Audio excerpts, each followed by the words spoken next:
Ya, di sini saya menggunakan PowerPoint dari Bio Farma, ya, yang kita tahu dia sebagai produsen dari vaksin di Indonesia, ya.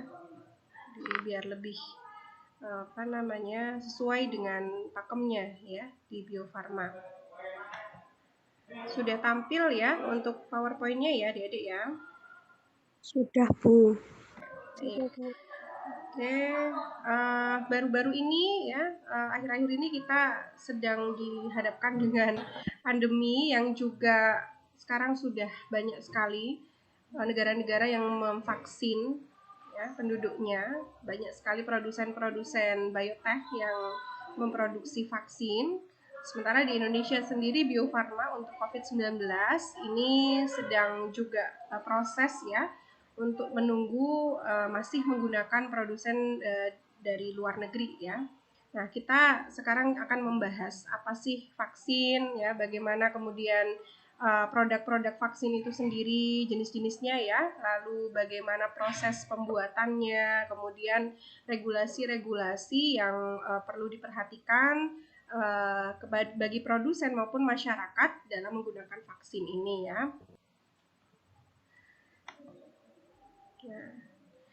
Oke, kita belajar apa itu vaksin. Jadi mungkin adik-adik sudah mungkin membaca ya atau dari mata kuliah yang lain. Jadi vaksin ini merupakan suatu sistem kekebalan buatan yang diberikan kepada seseorang untuk dia bisa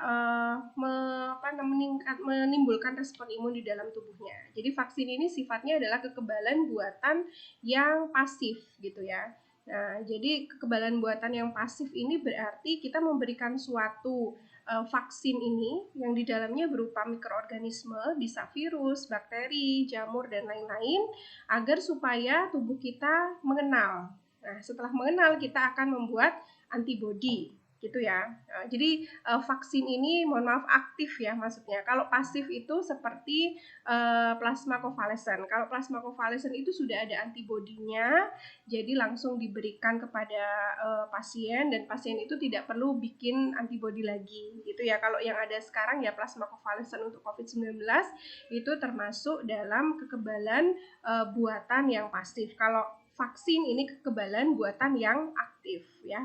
Dikatakan aktif karena tubuh kita akan membuat sendiri gitu ya. Dengan distimulus kita akan membuat sendiri antibodinya. Kalau yang pasif itu kita tidak membuat antibodi sendiri tapi kita diberi antibodi dari luar ya. Bentuknya nanti bisa berupa plasma konvalesen atau yang setelah vaksin ini juga akan saya jelaskan yaitu antisera ya. Antisera itu isinya sudah antibodi. Tapi kalau isinya tidak antibodi, isinya adalah bisa mikroorganisme yang patogen ya, baik itu whole tubuhnya secara utuh yang masih hidup maupun yang sudah mati atau sebagian material genetiknya atau proteinnya yang dibuat dalam bentuk sediaan. Jadi seperti itu ya, bedanya antara vaksin dengan plasma konvalesen atau dengan antisera gitu ya. Nah, kalau yang sudah ada di lapangan ini banyak sekali ya. Ini di sini ada 3. Saya bedakan ada vaksin, ada antisera, dan ada bahan diagnostik. Semuanya ini adalah produk-produk bioteknologi ya. Produk-produk protein ini kita bahas tadi dia adalah mikroorganisme yang tentu sudah dilemahkan itu ya, atau ada protein virus yang dimasukkan ke dalam vaksin ini. Bentuknya bisa macam-macam. Nanti setelah ini kita akan bahas. Ini termasuk kekebalan buatan yang aktif kalau vaksin. Kalau antisera ini seperti plasma konvalesen isinya antibodi. Jadi ini termasuk kekebalan buatan yang pasif ya, karena tinggal memakai aja antibodinya. Kalau diagnostik ini adalah reagen-reagen berupa protein yang fungsinya untuk deteksi ya. Seperti rapid antibody, rapid antigen itu termasuk dalam bahan-bahan diagnostika. Jadi lebih kepada mendeteksi penyakit. Kalau vaksin dan antisera itu untuk pencegahan dan obat begitu ya, untuk terapi.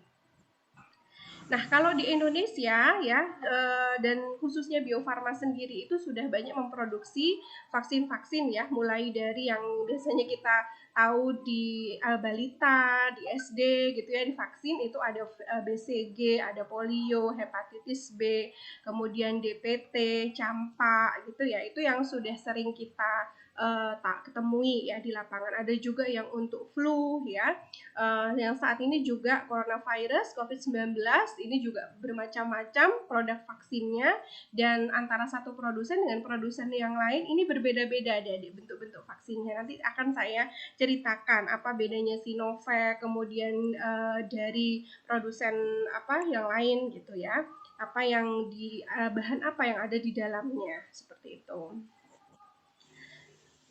Oke, selanjutnya, nah, jadi prinsipnya sebetulnya imunitas ya. Kalau kita sudah belajar imun dulu, ketika ada bakteri, parasit, jamur masuk ke dalam tubuh, secara alami tubuh kita akan merespon dengan berbagai bentuk ya, mulai dari fagositosis, kemudian sitolitik sel, dan juga pembentukan antibodi.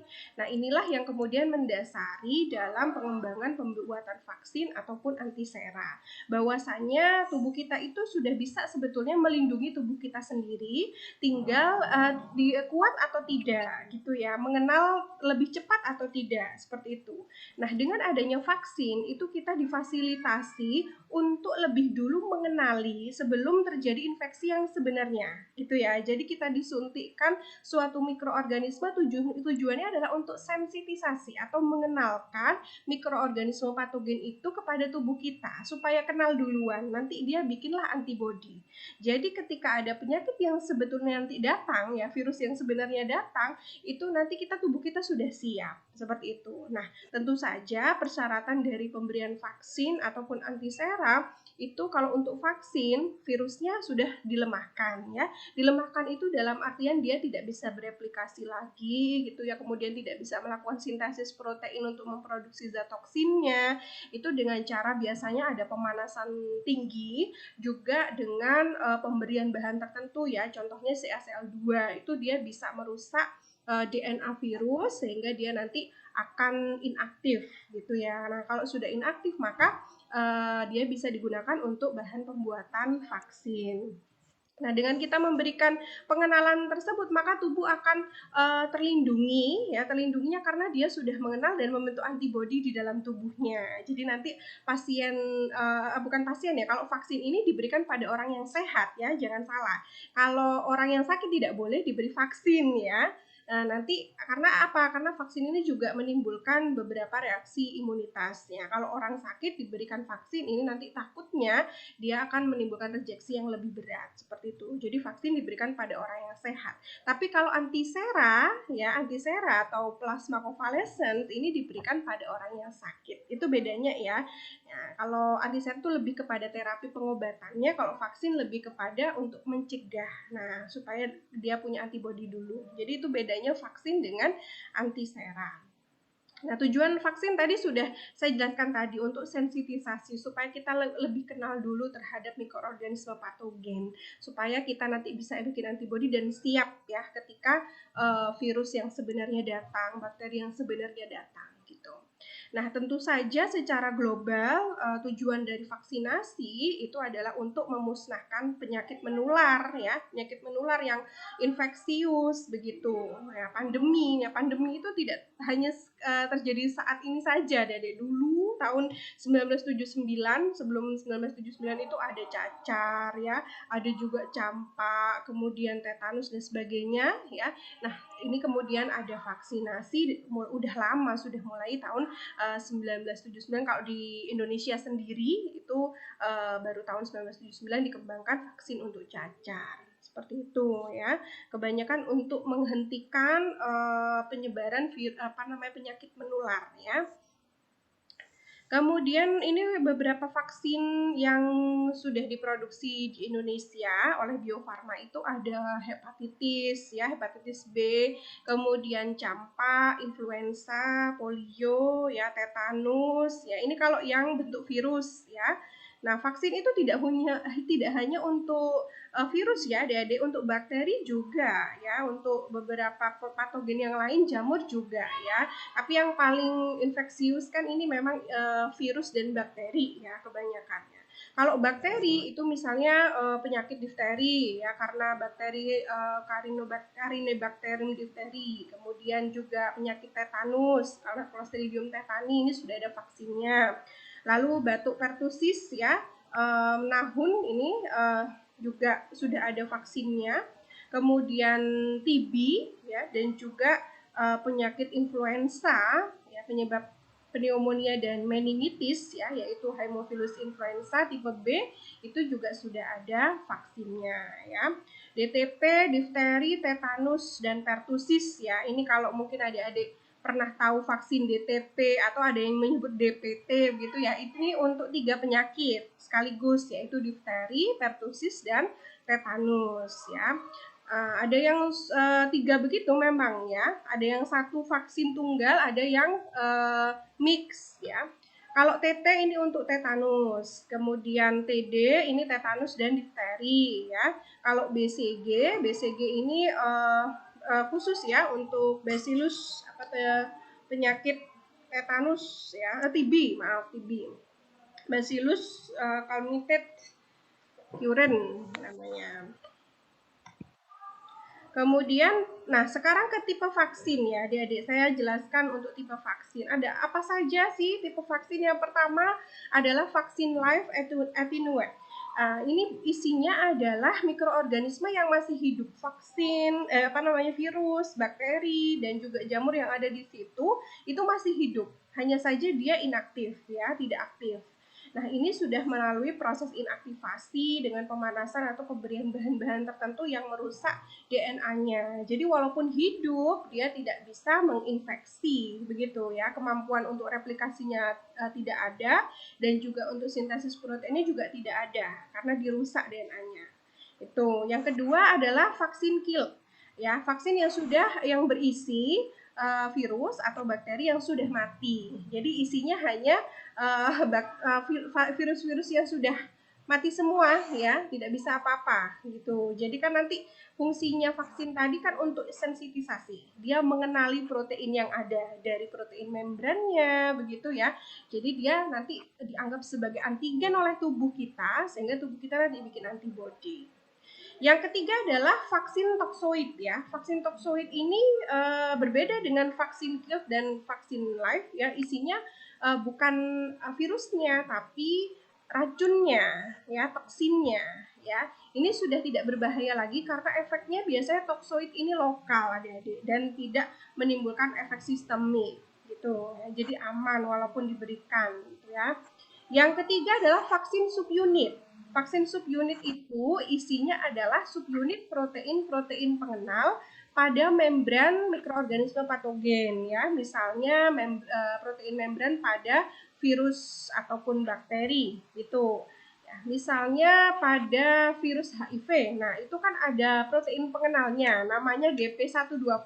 Mungkin pernah belajar dulu adik-adik ya waktu di imun, entah di mana saya pernah menjelaskan. Di membran di kapsidnya si virus itu punya protein GP120.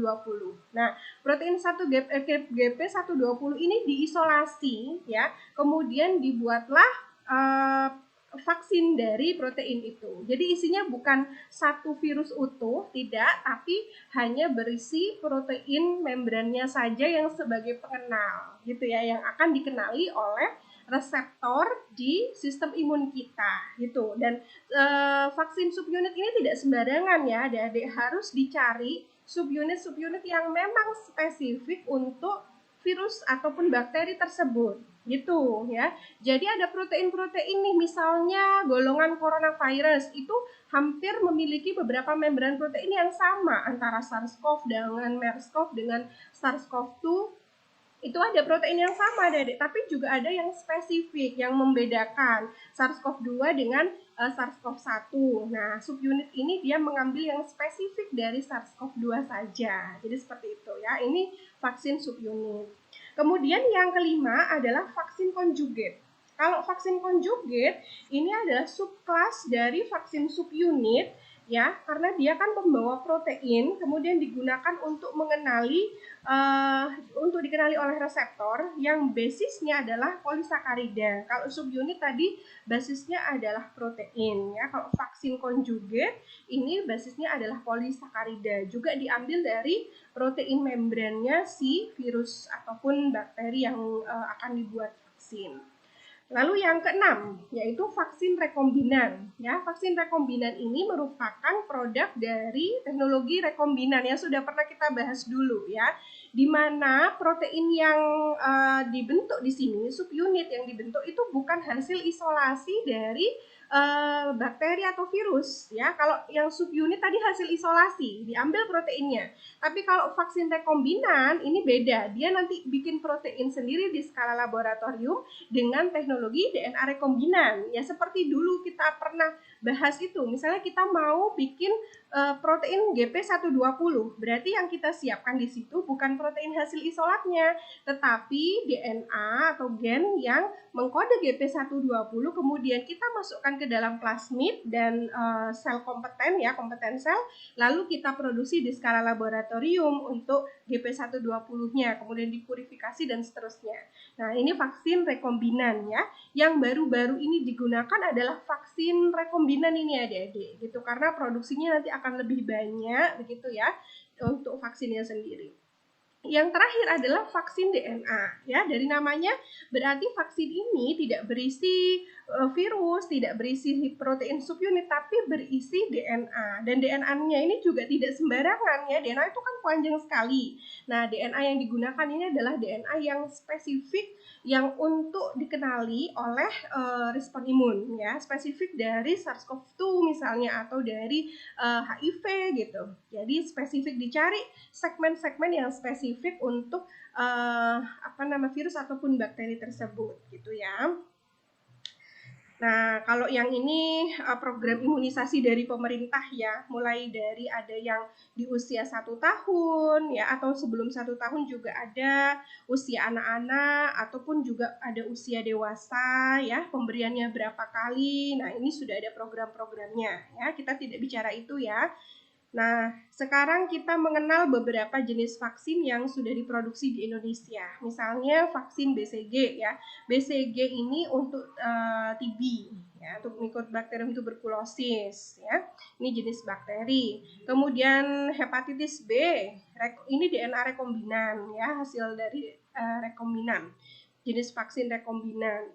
Nah, hepatitis B kita tahu sangat berbahaya sekali, ya. Dia bisa menginfeksi hepar, sel-sel hepatosit, kemudian bisa menyebabkan serosis hati, dan bahkan bisa menyebabkan kanker hati, ya. Terbentuk jaringan parut gitu, kemudian bisa lama-kelamaan akan menjadi kanker hati dan disfungsi hati tentunya. Lalu vaksin polio, ya. Polio ini merupakan penyakit, ya, pada otot, ya, layuh otot begitu. Jadi dia mengalami kelumpuhan, ya, permanen. Nah, ini dulu pernah ada pandemi polio sendiri, ya, adik-adik. Bahkan Presiden Amerika Serikat yang terkenal sekali, Franklin D.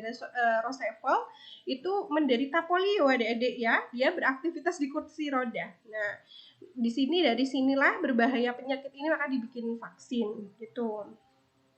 Kemudian ada yang tidak tunggal, ya. Kalau beberapa tadi vaksin tunggal, bahwasanya satu vaksin berisi satu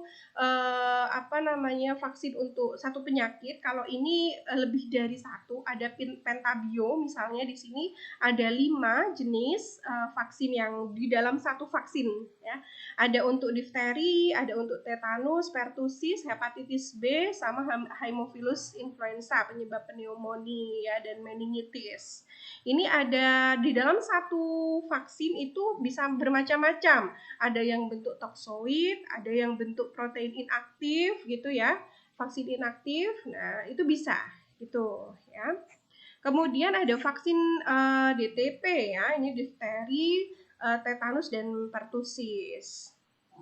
Ini bisa sekaligus, ya, satu vaksin bisa 3. Ini di anak-anak biasanya usia 2, 3, 4 bulan itu, ya, maksimal 5 tahun diberikan. Jadi masing-masing vaksin pemberiannya juga berbeda-beda berdasarkan uji klinis yang dilakukan. Kemudian vaksin campak ya, measles yang mungkin 5 tahun terakhir ini juga termasuk jadi pandemi endemi ya di daerah Afrika itu ya. Nah, ini diberikan pada usia 9 bulan bisa, kemudian dilanjut booster ya 24 bulan. Ini ada tahap 1, tahap 2 begitu ya, Adik-adik ya. Kemudian ada yang remaja ini bisa ya, TT misalnya tetanus ya, kemudian DT, hepatitis sama flu ya, ini juga ada yang untuk dewasa. Kemudian difteri tetanus ini pada usia di bawah 7 tahun ya, mulai dari 2 bulan ya tadi ya sampai 7 tahun. Ya, kebanyakan yang diproduksi Bio Farma itu tadi banyak difteri, tetanus, kemudian hepatitis, ya, campak, polio, begitu. Ya, mudah-mudahan nggak banyak lagi penyakitnya ya. Ya, kalau vaksinnya terus berkembang nggak apa-apa ya. Baik. Nah, flu bio ini yang Haemophilus influenza ini penyebabnya pneumonia dan ya tidak biasa ini ya karena bisa bermigrasi ke jaringan paru, ke otak ya, pneumonia dan ini diberikan 1 tahun sekali, usia 12 tahun ke atas. Ini kalau saya ditanya, mungkin adik-adik yang bertanya kenapa kok usia 2 bulan, 3 bulan, ada yang 12 tahun, ini berdasarkan uji klinis yang dilakukan.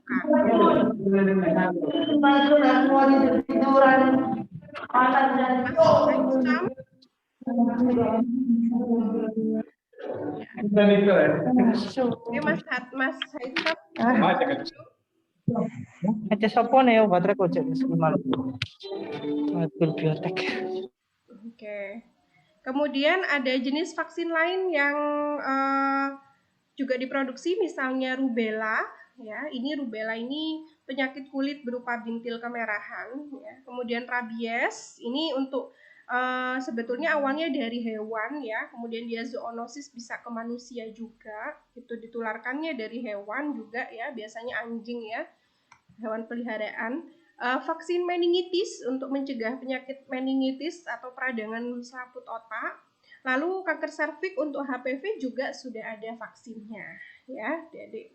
Nah, bagaimana cara mendevelop vaksin? Ini tentu yang pertama tahapnya adalah riset dulu mengenai virusnya ya, karakteristik virusnya bagaimana, kemudian protein kapsidnya bagaimana, kalau di bakteri itu mungkin dinding membran dan maupun dinding bakteri bagaimana, karena ini kunci pengenalan di dalam proses sensitisasi ya di respon imun.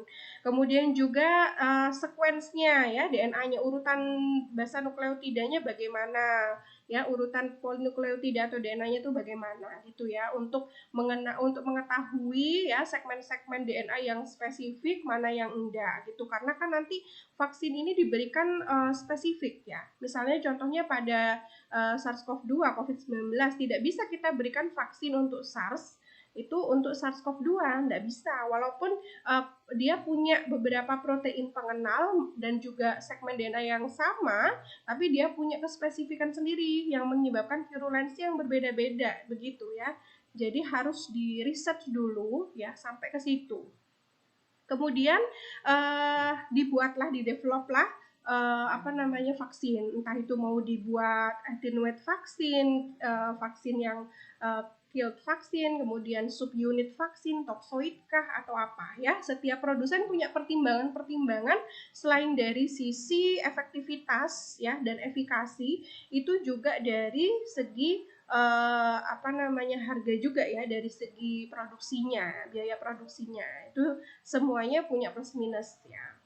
Kemudian lalu clinical trial ya, mulai dari preklinis ya di hewan coba maupun klinis tahap 1 sampai tahap 3 gitu ya, baik pada orang normal ya maupun orang dengan gangguan penyakit tertentu gitu. Kemudian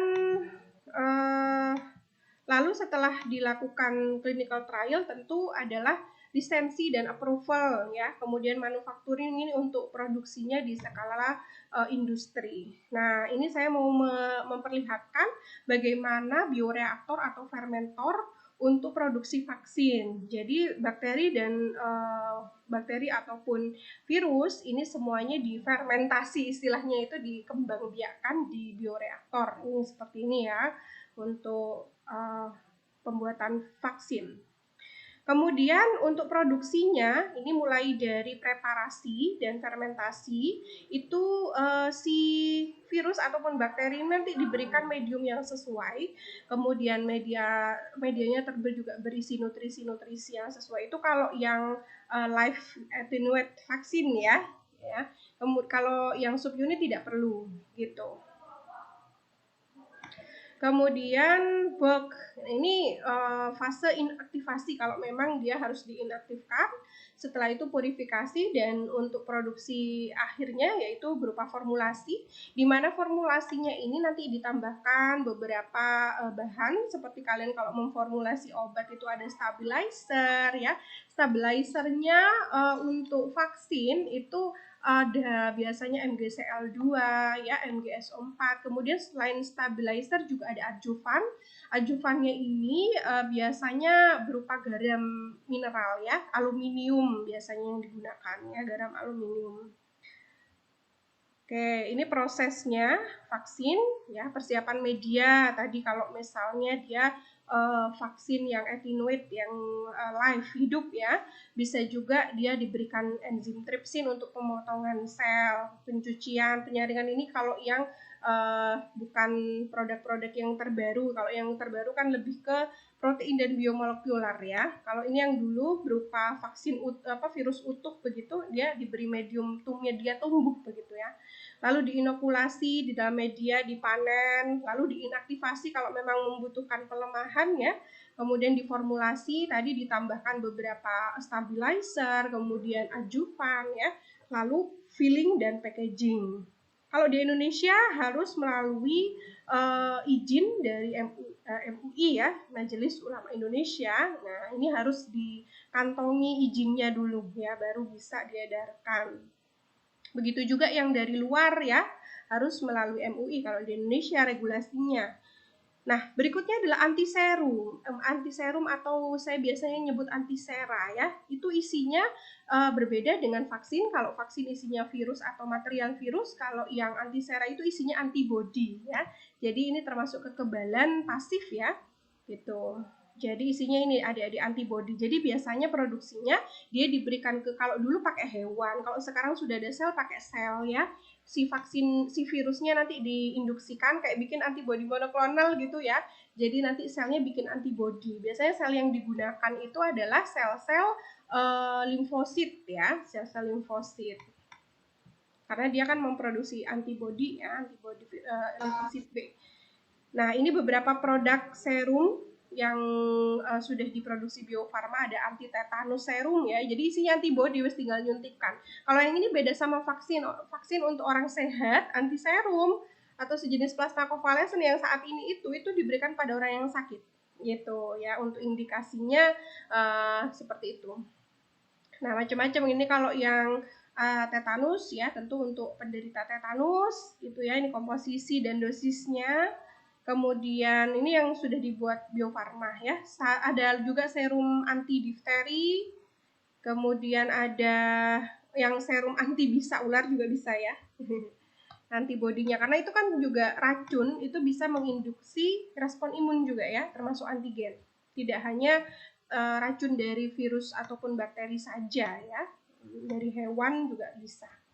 Kemudian kalau untuk diagnostika, ini merupakan bahan serologis ataupun protein yang digunakan dengan tujuan untuk mendiagnosis suatu penyakit ya. Isinya bisa antibody, bisa antigen ya, macam-macam.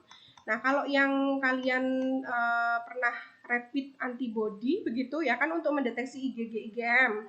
Jadi isinya adalah antigen di dalam bahan diagnostiknya. Tapi kalau untuk rapid antigen berarti isinya antibody, seperti itu. Jadi kan untuk melihat ikatan antigen antibody, yang mau dideteksi antibody berarti isi reagennya adalah atau kitnya adalah antigen. Kalau mau dilihat antigennya berarti isinya adalah antibody. Gitu aja prinsipnya, Adik-adik. Nah, ini beberapa reaksi. Jadi vaksin itu adik-adik beda sama obat. Kalau obat punya yang namanya toksisitas, kalau vaksin ini harus yang dilihat adalah imunogenisitasnya ya. Mungkin adik-adik sering dengar berita bagaimana efikasinya si vaksin ini, efektif tidaknya pada pasien. Selain itu juga dilihat apakah dia bisa bersifat imunogenicity atau tidak ya. Dilihat kalau imunogenisitasnya tinggi berarti bisa menimbulkan rejeksi yang tinggi ya. Kalau imunogenisitasnya rendah berarti aman ya, bisa tanpa gejala ketika divaksin atau gejala ringan saja, misalnya panas gitu saja ya, tidak sampai menimbulkan shock ataupun kerusakan jaringan gitu. Nah, kemudian vaksin juga ada kadaluarsanya ya, adik-adik ya. Misalnya ini untuk TT kalau dari Bio Farma itu sekitar 4 minggu setelah dibuka. Ada juga yang dihitungnya tidak dari membuka segel, membuka botolnya, filenya itu juga dilihat dari rekonstitusi. Kadang-kadang rekonstitusi itu pencampuran. Kadang-kadang ada vaksin yang tidak langsung diberikan, tidak langsung disuntikkan begitu, ada yang dicampur dulu ya, ada beberapa bahan mungkin yang terpisah begitu ya. Nah, rekonstitusi itu pencampurannya. Jadi kalau BCG misalnya itu harus digunakan sebelum 3 jam setelah dicampur ya. Di luar itu nggak bisa digunakan gitu. Ada juga yang single dose modelnya hepatitis B injek, itu ya sekali injek sudah dibuang ya. Kalau TT yang tadi di file-file itu bisa untuk beberapa pemberian gitu ya. Nah, tentu juga setelah dilakukan vaksinasi, kita harus memonitor bagaimana efek dari vaksin tersebut ya. Yang di sini yang punya kewenangan tentu adalah dokter ya. Kemudian dokter juga farmasis juga ya nanti ya, bekerja sama dengan dokter. Lalu persyaratan untuk penggunaan multidose ini juga dilihat tentu selain kadaluarsanya, lalu vaksin ini disimpan pada suhu berapa? Biasanya suhu dingin ya, minus 20 begitu itu stabil. Kemudian tutup atau kalau yang sudah dibuka dan jangka pendek itu di kulkas biasa bisa ya, tapi untuk jangka panjang untuk persediaan itu biasanya di minus 20 gitu ya. Tutup vial belum tercelup ke dalam air. Nah, ini harus diperhatikan semua dosis diambil secara aseptis ya. Harus menggunakan alkohol dulu gitu. Kalau pemberiannya pun juga begitu harusnya ya. Kemudian monitor ya, ini harus dilakukan. Baik, kemudian setelah itu ini ada Oke. Nah, ini muncul adik-adik. Berikutnya ini muncul, saya search di Google ini. Muncul ya? Belum, Bu. Oh, belum. Belum. Saya new share. Ya, nih. Yang kedua, nih mudah muncul? Sudah, Bu. Oh iya. Sudah, Bu. Ya, ini untuk COVID-19 karena yang lagi in ya, adik-adik ya. Kalau yang Sinovac itu isinya adalah inactivated virus ya. Jadi attenuate jenis vaksin yang di dalamnya ada virus yang diinaktivasi tetapi masih hidup ya. Kalau yang dari Pfizer-BioNTech ini yang paling mahal ya, sama Moderna ya. Ini termasuk virus DNA, maksudnya virus asam nukleat yang isinya bisa DNA atau RNA karena dia termasuk viral RNA, jadi isinya RNA. Lalu ada juga yang ini dari Oxford ya, ini dia termasuk rekombinan gitu ya, jadi macam-macam ya Dede ya. Nah, ini beberapa yang untuk COVID-19. Ini efikasinya cukup tinggi ya, tinggi ini di atas 90% ya. Ini untuk penyimpanannya, ini harganya ya, yang paling mahal ini Moderna ini lumayan ya. Kalau yang dipakai kemarin Arab, kemudian Inggris dan Amerika itu Pfizer-BioNTech nih ya, Jerman ini juga pakai. Itu adik-adik ya. Tapi kalau Sinovac bukan yang paling murah kok, dia termasuk medium ya adik-adik ya. Sudah termasuk bagus ya Sinovac. Itu jenis attenuate vaksin gitu ya. Baik.